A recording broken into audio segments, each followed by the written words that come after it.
한국 영화 역사상 최고의 힐링 무비다, 이런 찬사를 받고 있는 리틀 포레스트, 혹시 보셨나요?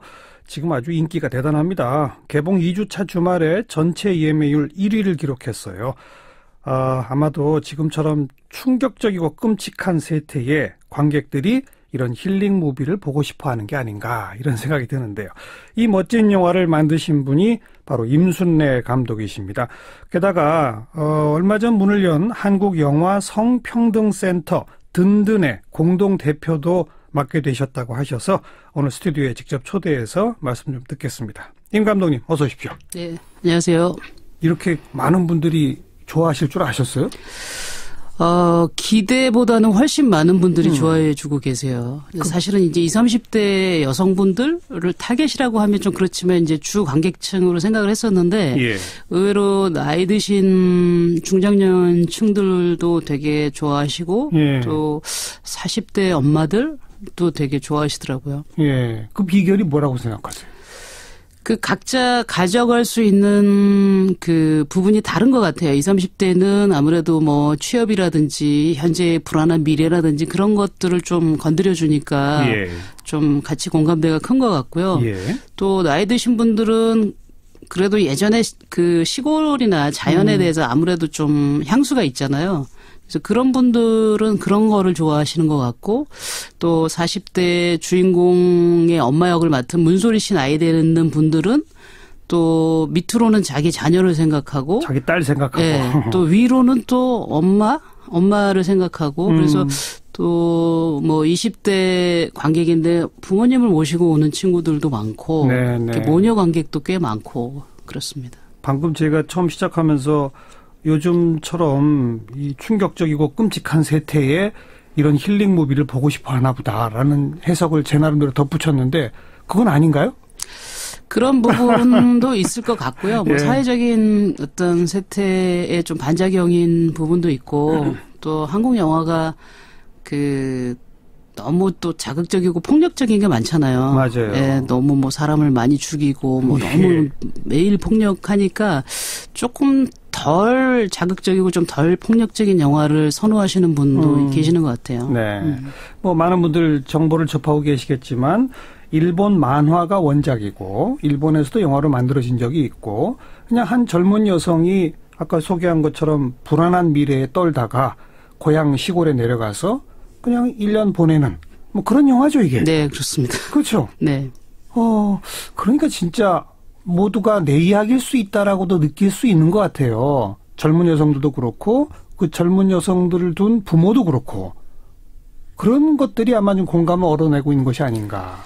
네, 그래서 뭐 사실은 뭐 자연이나 뭐 아이를 어떻게 키운다 이런 게 구체적으로 나오진 않지만, 거기 이제 엄마 역을 맡은 그 문소리 씨가 아이를 그 김태희 씨가 맡은 그 혜원이를 어떻게 자연과 함께 더불어 살 수 있을지 그 키우는 과정이 나오거든요. 근데 네, 그런, 네, 것들이 사실 어떻게 보면은 지금은 뭐 경쟁에서 이길 수 있는 교육에만 부모님들이 관심을 가지는데, 사실 그거보다 더 중요한 교육을 엄마가 하고 있는 걸 보고, 그렇죠, 거기에 좀 공감하시는 분들이 많은 것 같아요. 네, 맞아요. 그냥 학원으로 뺑뺑이 돌리고 이게 다가 아니다, 이런 인식이 좀 퍼지는데 이 영화가 좀 기여했으면 좋겠어요. 그랬으면 좋겠습니다.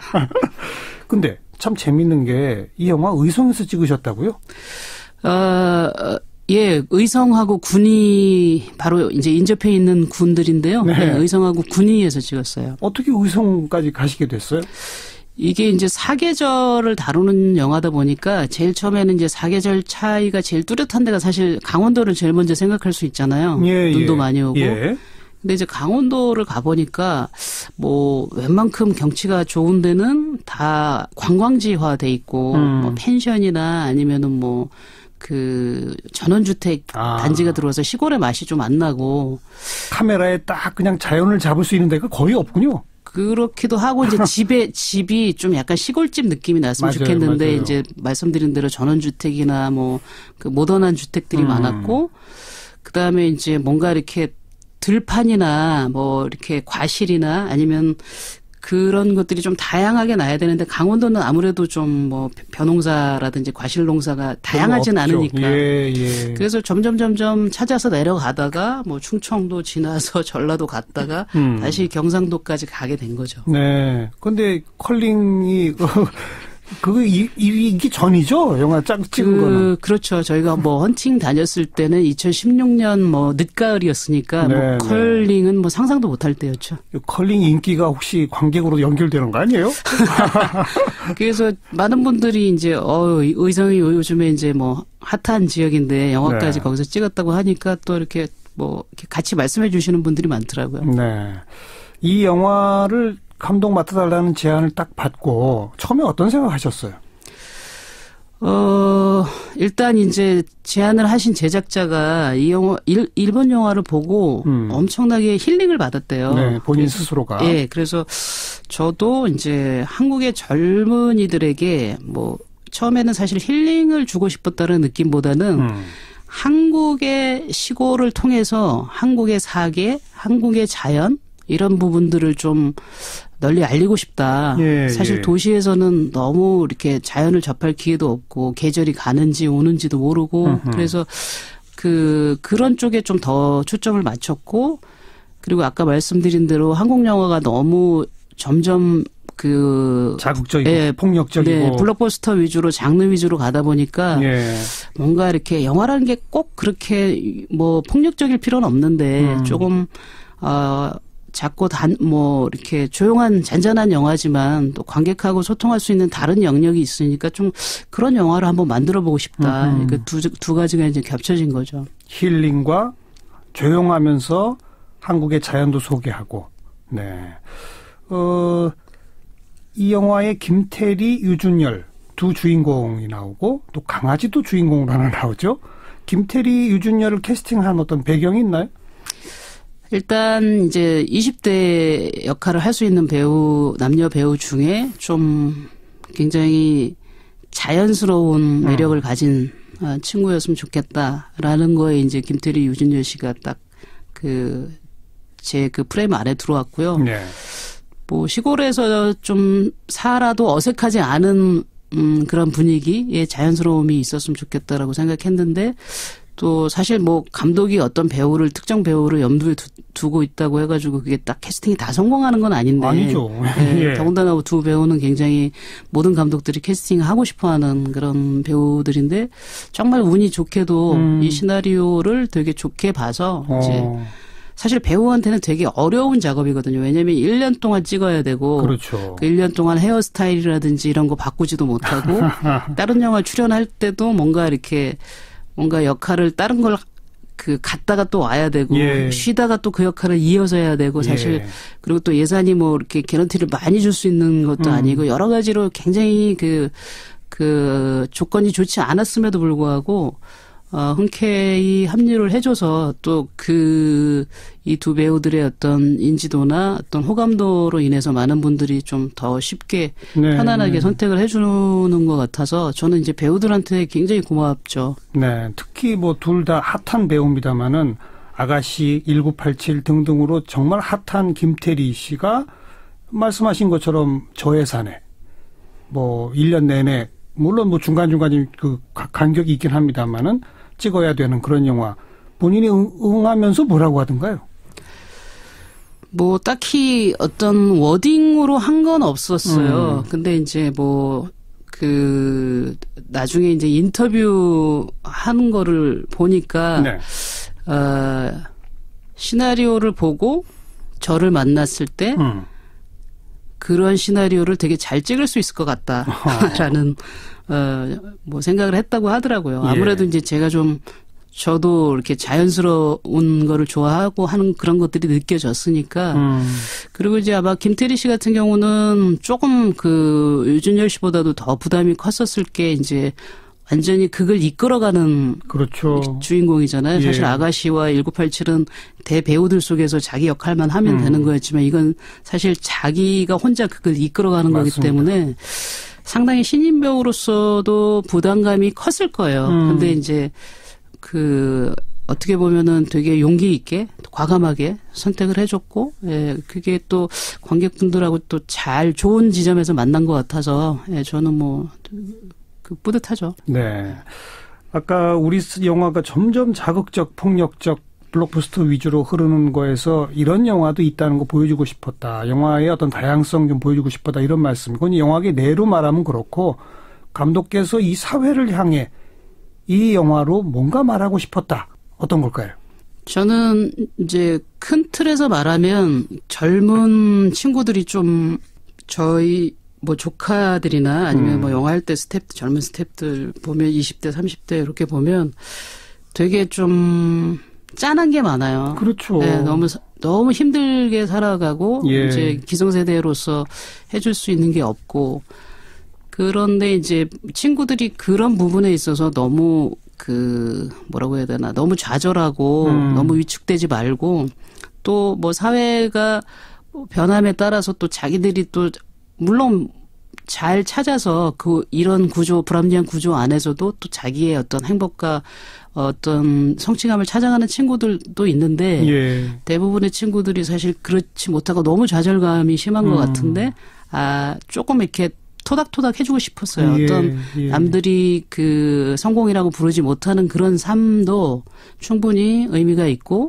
또 지금의 시간을 잘 보내면 또 훨씬 편안한 시간들이 찾아올 수 있다. 그걸 우리 인물들을 통해서 좀 위로를 해주고 좀 토닥토닥 네. 해주고 싶었던 부분이 있어요. 자기 마음속이 좀 그득해야죠. 뭐 좀 속된 표현이지만 똥배짱 같은 것도 좀 생기고 그런 걸 좀 줄 수 있습니까? 이 영화가? 이 영화는 그냥 내가 살아가는 삶이 좀 주목받지 못하는 삶이고 때로는 실패한 삶이라고 하더라도 그것들을 바라보는 사람들이나 또 그걸 겪어내는 사람들이나 좀 편안하게 바라볼 수 있고 자기가 또 자기 자신에게 또 편안한 마음을 선물할 수 있는 너무 막 마음을 들들 볶거나 막 괴로워하거나 이런 것보다는 어떤 시간들도 의미 없는 시간들은 없으니까 조금 느긋이 지켜보면 지금보다는 좀 나아질 것이다. 뭐 그런 정도의 메시지인 것 같습니다. 그게 바로 힐링이죠. 안 그렇겠습니까? 자, 그런데 지금 우리 사회는 뭐 영화계도 마찬가지입니다만 이른바 성폭력 문제로 들들 볶이고 있습니다. 어떻게 생각하세요? 지금? 사실 뭐 이 정도인 줄은 상상도 못했고요. 이제 각계각층에서 뭐 영화계뿐만이 아니라 전체 각계 뭐 어느 예외 없이 모든 계에서 지금 이런 문제들이 있는데 지금 뭐 매일매일 밝혀지는 것들이 정말 충격의 연속이고 예. 그리고 사실 피해자들이 고통을 얘기할 때 그거를 듣고 있으면 너무나 고통스러워요. 그 증언이나 이런 것들이 너무 힘들고 그러면은 듣는 우리들도 이렇게 힘드는데 네. 말하는 그분들은 얼마나 또 그런 고통들이 10년, 20년 되어 오신 분들도 있고 그걸로 인해서 사회에서 완전히 벗어나 버리신 분들도 있고 그렇죠. 그래서 너무나 고통스럽지만 어떻게 보면은 지금 이 기회에 한국 사회를 완전히 변화시킬 수 있는 좋은 기회가 왔다라고도 한편 생각이 들고요. 예. 우리가 뭐 과거에 어떤 뭐 안보나 뭐 어떤 북한의 위협을 예로 들어서 인권을 탄압하고 민주주의를 탄압했듯이 지금 뭐 이게 공작이라느니 아니면 진보 진영을 뭐 분열시키기 위해서 그런 말 안 되는 소리 하지 말고. 예.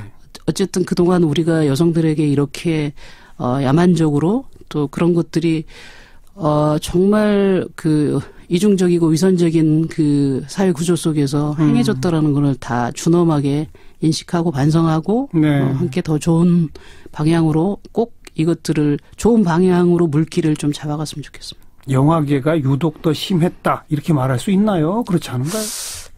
글쎄요. 그거를 영화계의 어떤 인사들이 정말 심했다라고 말할 수는 있겠지만 예. 영화계 전체가 유독 심했다? 이렇게는 말하기는 좀 어려운 것 같고 우리 모두가 다 심했다. 저는 그렇게. 네. 한국영화성평등센터 든든. 네. 여기에 공동대표를 맡으셨어요. 네. 이건 언제 어떻게 해서 만들어지게 된 겁니까? 사실은 지금 뭐 미투 운동이나 이런 그 운동 일어나기 전에 사실은 1년 전부터 저희가 좀 준비를 하고 있었어요. 예. 이거는 뭐 꼭 굳이 뭐 성폭력, 영화계에 일어나는 뭐 성폭력 사태뿐만이 아니라 사실 영화계에서 여성들이 차지하는 어떤 비율이나 중요도가 사실 되게 미미하거든요. 아, 그렇죠. 네, 영화가 굉장히 남성 중심적인 산업이고 또 그러다 보니까 배우로 치면 꼭 그렇다고도 말할 수 없지만 배우들도 사실 여배우가 출연할 만한 영화가 점점 없어지고 있고. 아, 그런가요? 그렇죠. 왜냐하면 장르 영화에서 뭐 액션 활극을 하는 그런 영화들이 주류가 되다 보니까 사실 여성 배우, 여성 감독 혹은 또 그런 분들은 그 장르 영화나 블록버스터 그 공세 속에서 좀 자리를 차지하기 힘들고 여성 스태프들은 또 노동 환경이나 또 뭐 결혼이나 육아 이런 것들이 또 장애가 되기도 하고 다시 경력이 단절됐다가 다시 돌아오는 거는 어느 분야나 힘들긴 하지만 영화는 좀 더 힘든 부분이 있고 그래서 그런 그 여성 영화인들의 어떤 노동 환경, 성평등에 한참 위배되는 그런 부분들을 또 어떻게 개선해 볼까. 그래서 영화진흥위원회랑 저희 여성영화인 모임이랑 1년 동안 준비를 했던 기구고요. 이번에 이제 3월 1일 날 개소를 하게 됐습니다. 지금 현재 세태로 봐서는 이 이름만 딱 들으면 아 성폭력 문제 대처하는 데인가 보다 이렇게 생각하게 되는데 그게 아니군요. 네네. 그건 한 부분이고. 네, 한 부분이고 저희가 그래서 이제 이런 것들을 적절하게 대처하기 위해서 지난 1년 동안 그 영화인들의 어떤 의식, 그 성평등에 관한 의식 조사도 많이 하고 설문 조사도 하고 좀 착실하게 준비를 해왔던 상황에서 이제 이 사건이 터져서 저희 기구가 좀 더 주목을 받게 되는 것 같습니다. 제일 첫 번째 뭐 사업으로 기획하고 계신 게 있다면요? 일단은 이제 지금 아무래도 그 성폭력 문제가 가장 뭐 사회에 뜨거우니까 예를 들어서 이제 피해자들을 어떻게 그 돕고 그다음에 이제 더 중요한 거는 어쨌든 이런 일들이 반복되지 않도록 예방 교육을 어떻게 할 것인가. 그렇죠. 영화계 내에서 그런 부분이 아마 우선적으로 진행이 될 것 같습니다. 네. 다음 작품 혹시 지금 염두에 두고 계신 거 있어요?